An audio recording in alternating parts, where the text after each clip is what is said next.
সবাইকে আসসালামু আলাইকুম। আজকে আমি রান্না করব গরুর যে নলার যে হাড় আছে সেই হাড়গুলো আমি রান্না করব প্রেশার কুকার ছাড়া।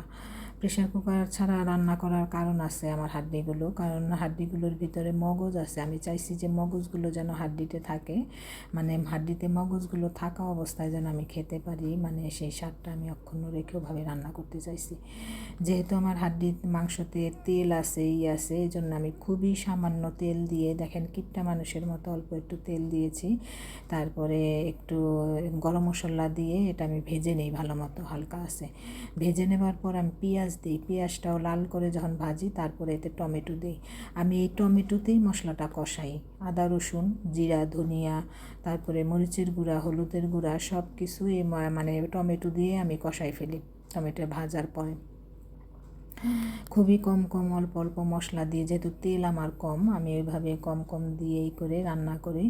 তারপরে আমি এতে দেবার পরে আমি এতে হাড্ডিগুলো দিয়ে দিই, মানে নলার যে হাড্ডিগুলো আছে সেই হাড্ডিগুলো দিই। নলার হাড্ডিগুলো দিয়ে আমি এটা খুব কম আছে এটা কষায় নিই, অল্প আছে ঢাকনা দিয়ে আমি দুইবার ঢাকনা দিয়ে আস্তে আস্তে কষায় নিই। কষা নেওয়ার পর যখন এটা কালারটা চেঞ্জ হয়ে যায়, পানিগুলো শুকায় যায়, তখন আমি এতে ফুটানো যে গরম পানি আছে সেটা ডুবানো, মানে ডুবে যায় যেন হাড্ডিটা, সেটা ওরকম পানিটা দিয়ে দিই।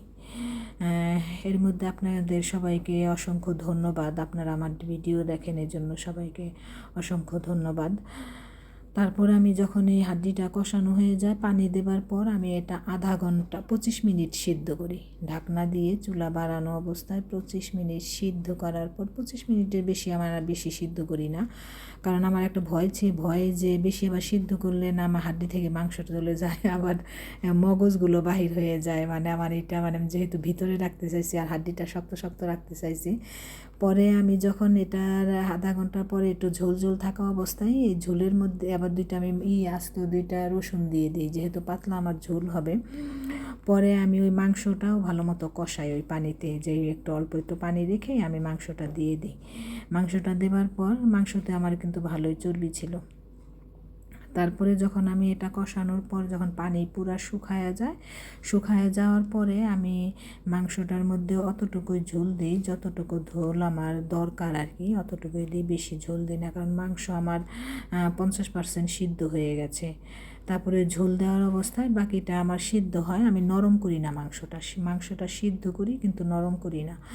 পরে যখন সিদ্ধ হয়ে যায় তখন আমি আলু দিয়ে দিই, আলু দিয়ে তারপরে 5-10 মিনিটের মধ্যে আলুটাও সিদ্ধ হয়ে গেলে আমার রান্নাটা আমি শেষ করে ফেলি। মানে এটা মানে এমনভাবে আমি রান্না করেছিলাম যে মগজগুলো আমার ছিল, শক্ত ছিল, অনেক মজা, অসাধারণ হয়েছিল মাংসটা খেতে। আমি যেরকমই রান্না করতে চেয়েছিলাম ঠিক তেমনই হয়েছিল। আপনারা যদি এভাবে মাংস মানে রান্না এভাবে যদি খেতে চান, নিজেরা এইভাবে ঠিক এভাবে ট্রাই করে দেখতে পারেন, খুবই ভালো হয়েছিল রান্নাটা, মগজগুলো একদম হাড্ডি টাড্ডি সহ খুব অসাধারণ হয়েছিল রান্না।